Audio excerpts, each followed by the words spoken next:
After owning several businesses for so many years, I have mastered the art of delegation. I really have, man. It's been a huge work in progress. One of the greatest books you can ever read is Who Not How. Just a great book. And I mean, that one is a good book. Number two is Who Not How for me, man, because I have a 4-day work week. I work Monday through Thursday. I play golf with the boys on Friday. And then I don't play golf on Saturday or Sunday. I'm dad and husband on Saturday and Sunday.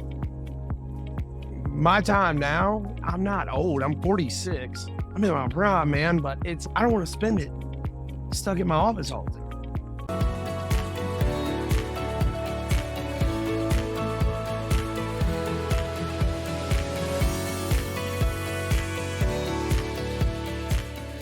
Hello, everyone, and welcome to the Journey to Multifamily Millions. I'm your host, founder, and CEO of Zana Investments, Tim Little. And on today's show, we have with us Charlie Wessel. Charlie is a dedicated family man and highly accomplished entrepreneur. He has successfully established and managed multiple companies in the Charleston, South Carolina area. With a deep passion for the multifamily and broader commercial real estate sector, Charlie founded Cordell Capital, which has over 1,000 units valued at over $108 million under management. Charlie, welcome to the show.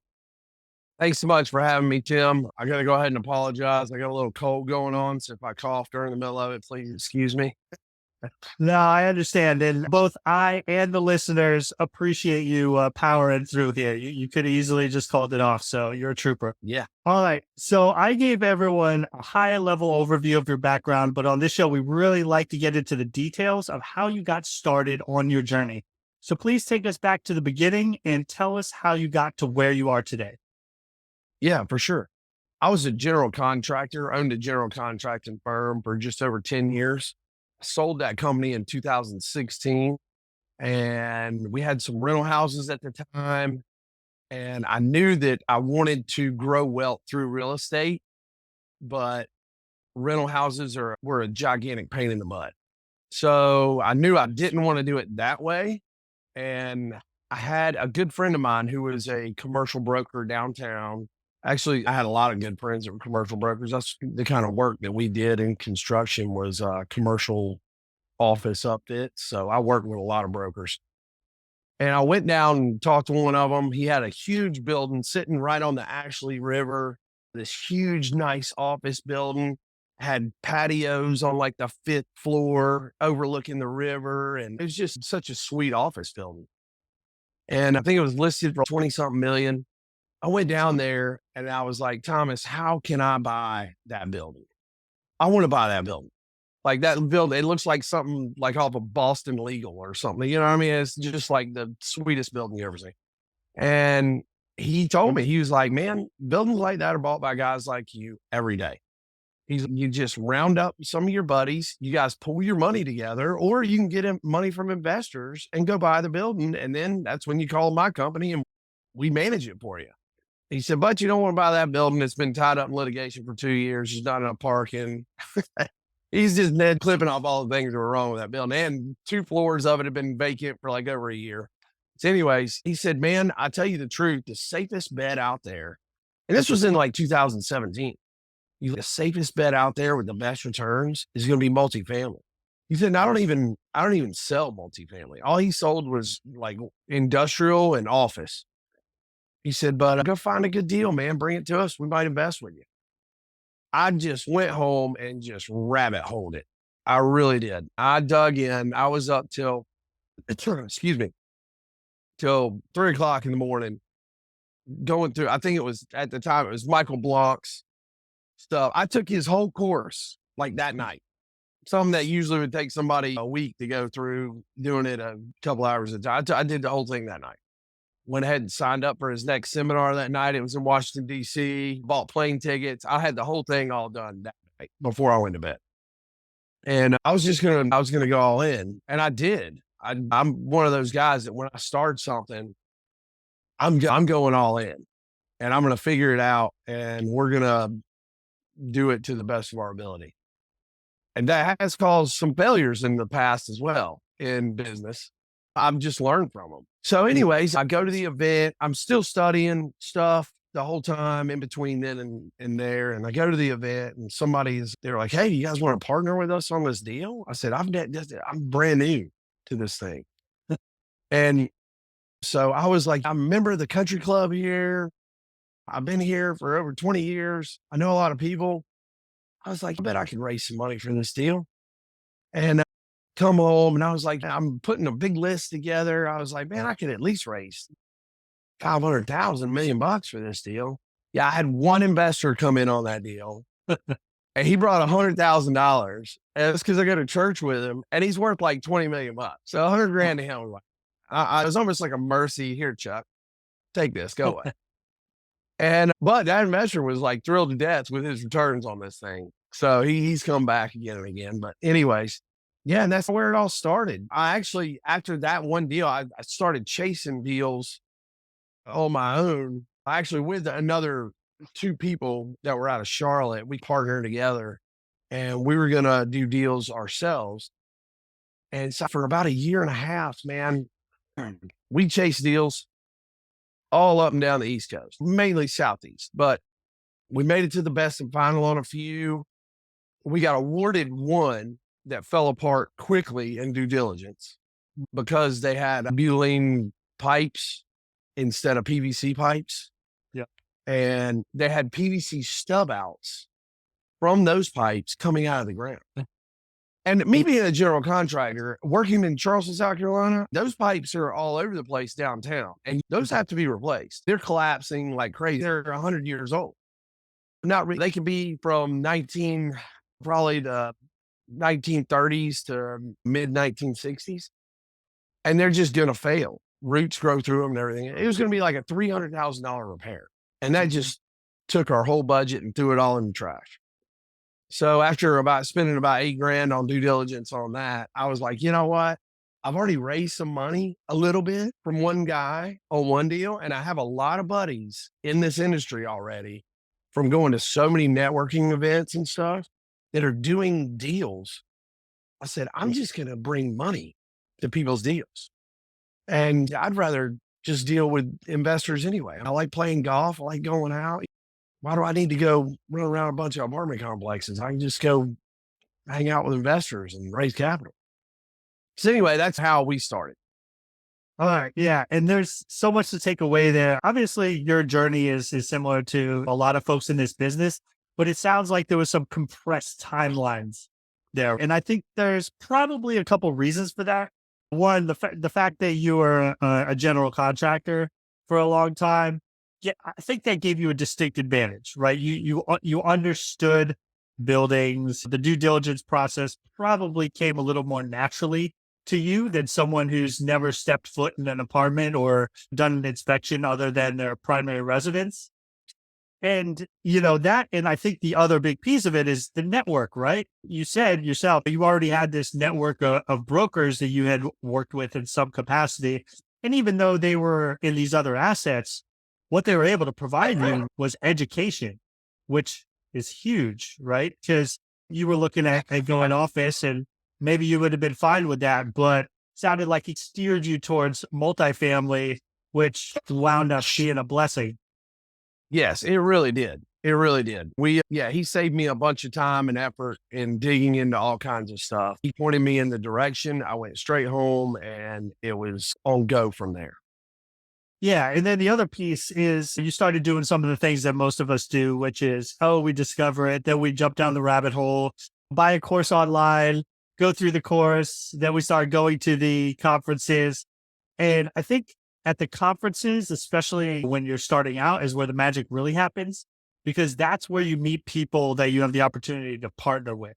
And Absolutely. Whereas if you don't go to those events, those in-person events, it's really hard to get enough of a relationship established with any other syndicators, whatever you want to call them, GPs, to where they say, hey, you want to partner with us? But if you're there, you're shaking hands, drinking coffee together, then that happens much faster. And that's how I believe most people get their first deals, right? Someone comes up to them, just like they did with you, and said, hey, want to partner with us? And You try to think very quickly what kind of value you could possibly add to them because maybe it's your first conference and you're like, sure. And then, like you did, you make some assumptions about maybe how much money you can raise, and maybe those assumptions are dashed by reality. But Real quick. and that is not an uncommon occurrence. So this is not a you thing. Maybe your superpower is underwriting. Maybe you have extensive relationships with brokers, whatever the case may be. I think the point is, one, people need to get out of just the studying, the nose in books phase, and actually get out and start shaking hands, because otherwise they'll never get to that next step. But they need to do that with intention, thinking about, hey, what are they going to add if they do get asked to partner on a deal with someone else? Yeah. Every deal that I've done is with people I've either met at a conference or through a mastermind. Every single deal.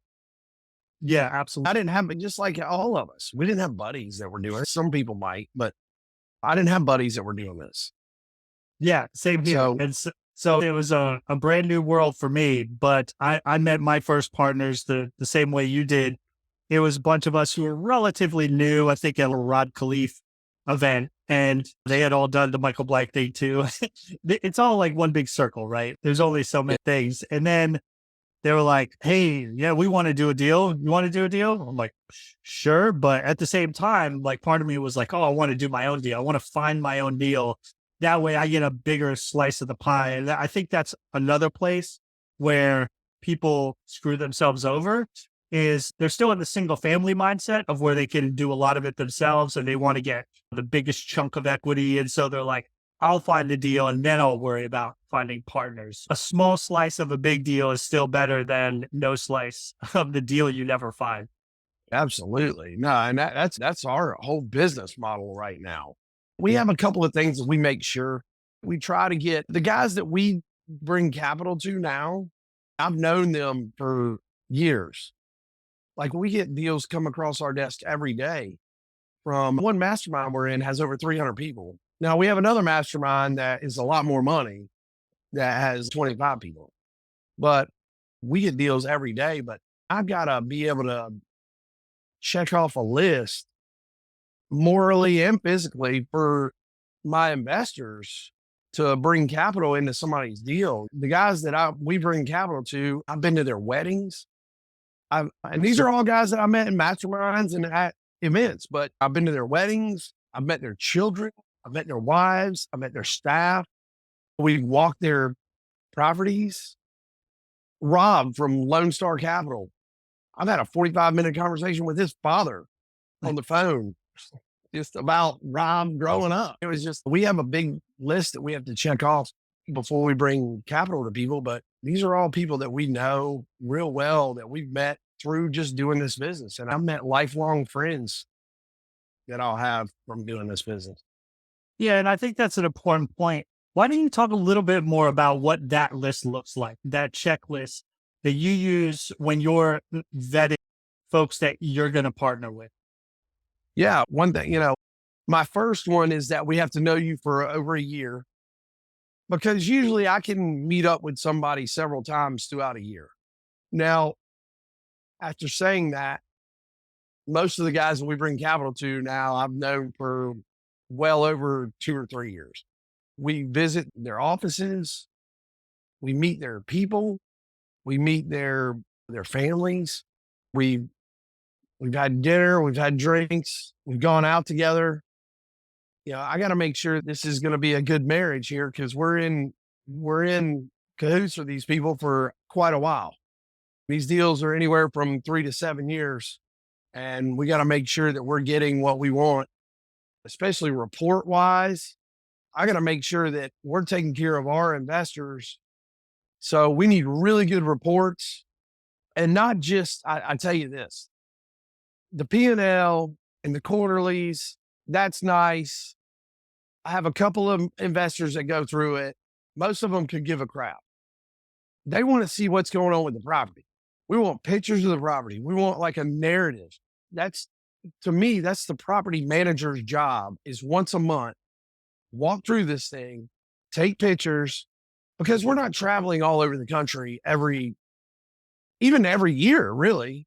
We travel to these properties before we're or in the middle of us raising capital for them, after we've underwritten them as well.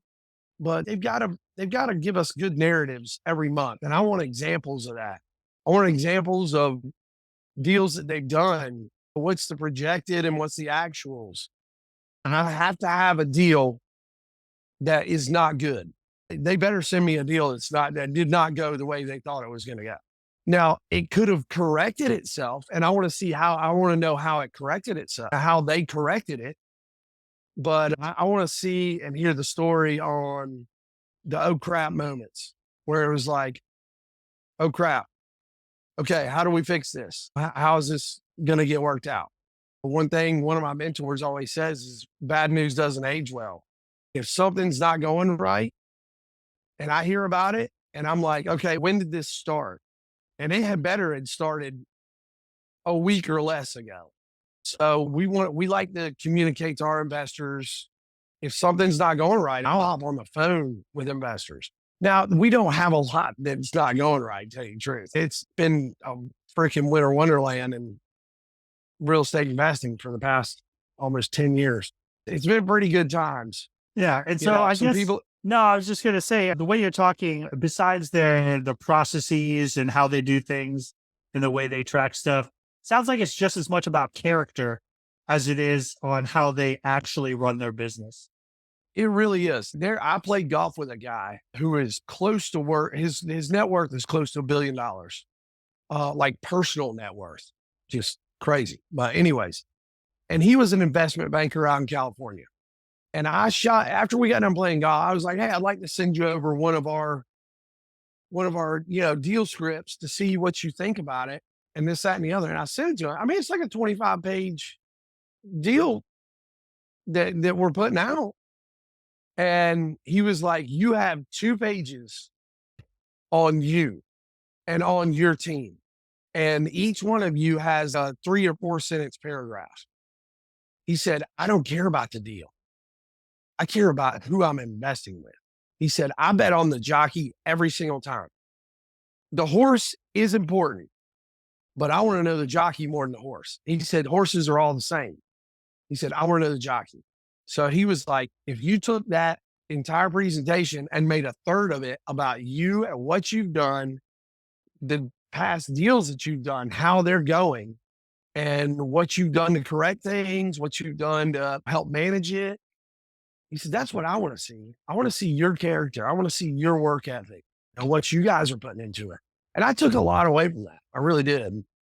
He's made his money on invested in what we do for the past 30 years. And just to clarify for the listeners, are you still syndicating or are you doing strictly like fund of funds? No, we'll do both. We're doing a fund right now for short-term rentals. Yeah, we just launched it a few weeks ago and it's going good. But yeah, this is my first fund of funds. It's the same concept. It's just a lawyer drafting different documents, really. It's different on the legal end. On my end, not much has changed. Yeah. And I think that's a good segue into a question about diversification, because you talked about short-term rentals. We've already talked about multifamily. What are the different asset types that you're in? And how do you go about, getting into those new types? What is the education process or research that goes into that? It's quite a bit, man, because I've just been preaching multifamily for years. Yeah. Since 2018, really. So it's been me we bought a hotel in Tahoe, which is probably the only asset that I would buy in California.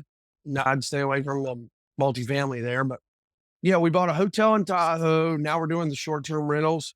Once again, it's all about the jockeys. I've known these jockeys for a long time. I've known the deal sponsors for a long time. The guy in Tahoe, yeah, this is his 3rd deal in Tahoe, and he sold 2 other hotels that he had in Florida just to go all in on Tahoe. The guy's underwriting is super conservative. He actually created the entire spreadsheet for Michael Blanc when he was in college. And which is what I'd say probably 80% of syndicators out there use either that model or a retrofitted version of Michael Long's model. Yep. I've known him for a long time. The guys that put together, it's TechVestor, who we're bringing capital to, who's doing the short-term rentals. They gave us so much content on short-term rentals and the Air DNA, diving into Air DNA. That's a website that just gives you so much information on Airbnbs. And actually, the creator and founder of Air DNA sits on our advisory board for the short-term rental fund. Yeah, we just go where the big guns are, man. These guys, they're strong. They know what they're doing, and we back them when we know that they know what they're doing. Yeah. And that really speaks to, like you said, the trust that you have in the operators and knowing that they know what they're doing and getting to know them. What about the investor education piece, right? Like you said, if you're preaching multifamily and then all of a sudden you're like, hey, I got this short-term rental fund and everyone's, Charlie, what are you talking about? You do multifamily. I don't understand. Yeah. Yeah. It really hasn't been that bad because we send out a lot of emails. We try to prep all of our investors for whatever we're doing. It's the same thing for multifamily, really, where we're going into a different market or something. So it's the same thing as multifamily where we're going into different markets. We really have to educate our investors on the different markets. But we bought a fairly big apartment complex in Des Moines, Iowa. And you want to talk about a tough sell Yeah. to a bunch of good old boy investors down here in Charleston, South Carolina on the golf course? Lord have mercy. I said, hey guys, we got a great deal going on in Des Moines, Iowa. They looked at me like I had two heads. They're like, is that even in this country? Where's Des Moines, Iowa? Is it in the middle of a cornfield? I was like, dude, Des Moines is like a major city in Iowa. It's like exploding. And we hit our 4th year projection on that deal by our 5th month. We're killing it in that deal. But teaching our investors about that area, that new market, that demographic, what's happening there. It's the same thing as switching asset classes. It's just teaching. It's all education. Everything in this industry boils down to two things: relationships and education. Yeah, no, and that's certainly a theme that's coming across, but I can attest that you are absolutely right. That switching just an area is just as dramatic from an investor perspective when we're used to dealing in either Texas, Florida, Georgia, right? My investors understand that. And then we partnered on a deal in Rapid City, South Dakota. And we had to explain, okay, South Dakota, for those of you who have no idea where that is or why it matters, look, here's Mount Rushmore, that thing with the faces of the president. That's where this is. And, oh, okay, I get it. Like, you just have to tell them, and then you can go into the fundamentals. Hey, population growth, super high income levels, all those things, the demographics. But first, they need to have a basic idea of where it is in the U.S. Because I'm not going to lie, like I've never been to South Dakota before. I'd like to see Mount Rushmore one day, but haven't been there yet. So I was like, oh, so it's near Rapid City. Okay, got it. Sounds good. Yeah. So that same level of education is required for most people who are used to doing that investing, just like you said, in the Southeast or something like that. Yeah, that was my first flight to Des Moines, Iowa, I can tell you. All right. So you have a pretty large portfolio. How have you been able to scale to where you are today? Have you had to make any hires associated with that? And if so, what did that look like? Yeah, 100%. We have 2 VAs that work for us right now. One is Mafi. She's been with me for 3.5 years now. She's amazing. She does more than I do. I can tell you that right now. She's amazing.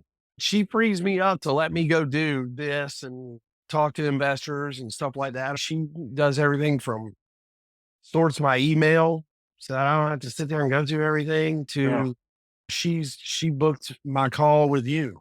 She puts together emails out to our investors. When we get in all the information from her new deals, she puts all that together in a nice, pretty package. It says Cordell Capital all over it. So I still go through and I check everything and edit everything just because That's part of me being an entrepreneur is I got to have my thumb on everything, man. But anyways, it's that and all the systems and processes that me and her built and put together. That allowed us to bring in this other VA and just stepped right into whatever we needed her to do. And she's just doing it. Yeah. It's, we got a lot of different systems, man. We pay a lot of money every year for email systems, portals, lots of money. Yeah. And I think that's something maybe some entrepreneurs have a hard time doing, right? At first is that letting go, especially when it's something like email or maybe even talking to investors. And I understand that, but I think it comes down to focusing on the value of your own time and figuring out what those $10 an hour, $100 an hour, $1,000 an hour tasks are, and realizing that you're wasting your own time and money by doing those $10 an hour tasks when that's something that could be hired out. And that you have to look at that big picture return on investment, not I got to hire someone short-term view. 100%. The most important things in my life. I've been married for 23 years. My wife, I have twin 10-year-old girls and a 14-year-old son. And I spend a lot of time with them. And like today, my son's coming home right from school. Me and him are going to the batting cages as soon as he gets home from school, 3:30, and we'll be at the batting cages. My daughters, they do gymnastics, they do cheerleading. We live on a golf course. Back behind me is Stone Oak Valley Golf Course. We play golf. So we have a lot of fun. It's really, after owning several businesses for so many years, I have mastered the art of delegation. I really have, man. It's been a huge work in progress. One of the greatest books you can ever read is Who Not How. Just a great book. And I mean, that one is a good book. Number two is Who Not How for me, man, because I have a 4-day work week. I work Monday through Thursday. I play golf with the boys on Friday, and then I don't play golf on Saturday or Sunday. I'm dad and husband on Saturday and Sunday. My time now, I'm not old. I'm 46. I'm in my prime, man, but I don't want to spend it stuck in my office all the time. Yeah. So I make sure that I hire really good people. And if they're not really good, then I fire them really quick. And it's been a game changer, really. So for the past 4 years, I've had a 4-day work week and it works pretty well. Yeah. And that's some really valuable insight. So I hope people are paying attention, because I think it's one of those places where people have the most difficulty, like moving to the next phase of time freedom. Maybe they're making a good amount of money, but they're still stuck in their business and not on their business, just like you're talking about, and delegating tasks out that they shouldn't be doing so that they can, one, gain a bigger perspective on their business and make it grow even faster, which may be counterintuitive to some people. When you have good people doing things that are better at those tasks than you are, then it makes a lot of sense and you can scale much more quickly and you get the benefit of that time freedom that you're talking about. Yeah. So I hope people are taking notes on that one. We do need to transition to the turbo round now, though. So I'm going to ask you 3 questions that I asked every guest, and I just ask for quick, honest answers. You ready? Yeah, man. Let's go. All right. Question 1, what is one red flag every investor should look out for? You really got to do your due diligence on the guys that you're doing deals with. There's a lot of really good guys in this industry. There really is. I'm telling you, the majority of the guys in this industry are out for their investors' best interest. But they also may not know what they don't know. A lot of guys that are new, they just don't know what they don't know. Make sure that the guys you're investing with, make sure they're being coached by somebody. Make sure they're in masterminds. These are things that that people coming into this business need to spend money on. And I'm telling you, it just gets you light years ahead when you do that. And it's the Ray Kroc theory, the McDonald's thing. Just do everything. And other people have already failed. Take their lead. Let them show you what not to do and what to do. So just do your due diligence on who you're investing with. Make sure that because they probably do have your best interest at heart, but hey, there was a lot of short-term loans out there as well. We didn't get involved in them. So, Absolutely. No, that makes a lot of sense. All right. Question number 2. What is a myth about this business that you would like to set straight? oh yeah, the overnight success. Yeah, man, those guys man, we've been doing this for 3 years and we got 400 million under assets under management. Yeah, they did it for 3 years under this name because they did it for 4 or 5 years under this name. And it just, finally, they partnered up with some other people and figured it all out. There's no overnight success in this business, but my whole thing is that I'm just going to keep clipping along. I'm not going to stop. So I'm going to keep going, and it's just going to continue to roll together. It took me 3 years to do 2 deals, but now we've got a good bit of deals under our hat and over 100 million in assets, and it's not too bad.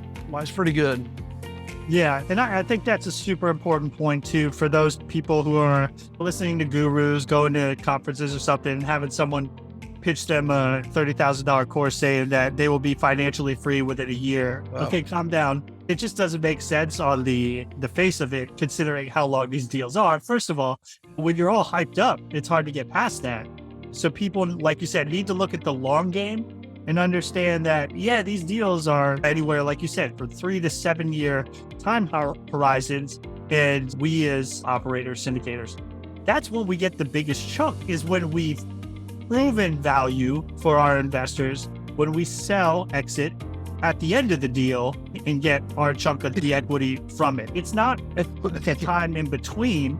It's maybe a little taste at the beginning if we got an acquisition fee, and then the big chunk at the end. So exactly like you said, you have to be building that pipeline and continue to do deals, because 100%. one day down the line, all those seeds that you planted in the form of deals will start to come to fruition.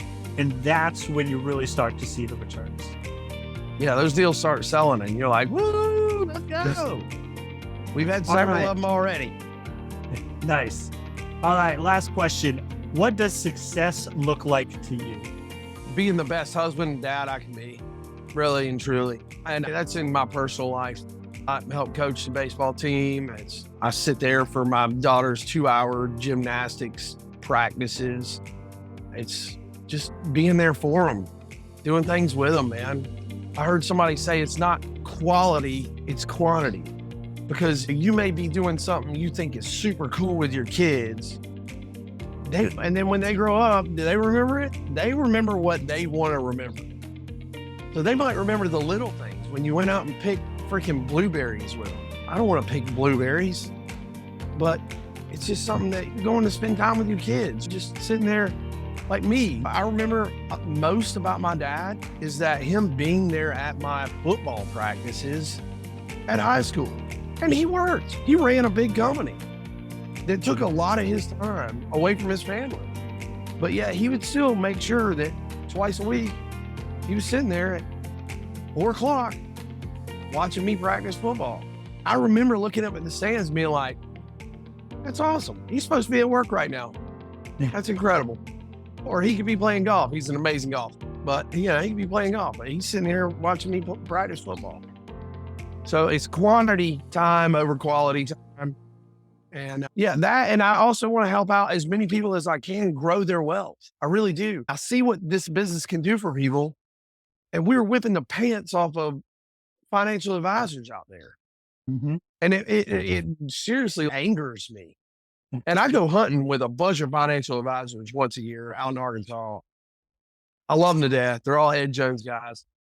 They're great dudes, and we don't have to bring it up much. But as soon as one of them starts talking about their returns they're getting their guys, man, I can shut them down pretty quick. It's fun. It's fun.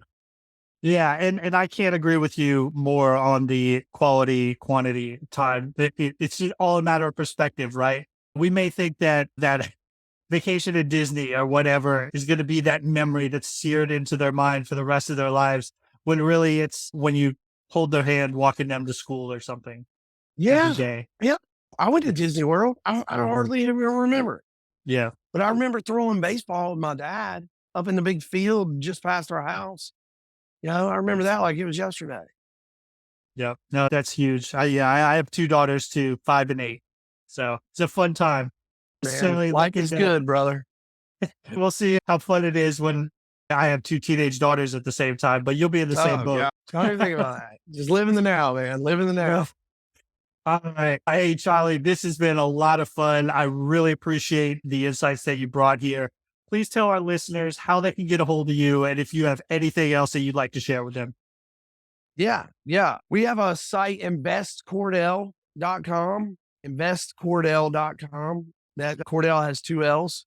Also, you can go to our website, cordellcapital.com, investcordell.com. That gives you our ebook that we have out there, and that'll put you on our list. So that way you can just follow us and what we're doing and the deals that we're doing and the updates that we do. We don't flood too many inboxes, just unless we have a deal, and then look out, we're coming. So anyways, but yeah, no, I'd love to line up a chat with anybody that wants to.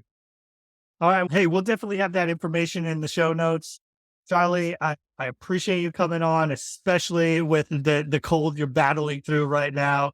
And I look forward to continuing to see you do big things on your journey to multifamily millions. Absolutely. Thank you so much, Tim. I appreciate it. All right. Thank you.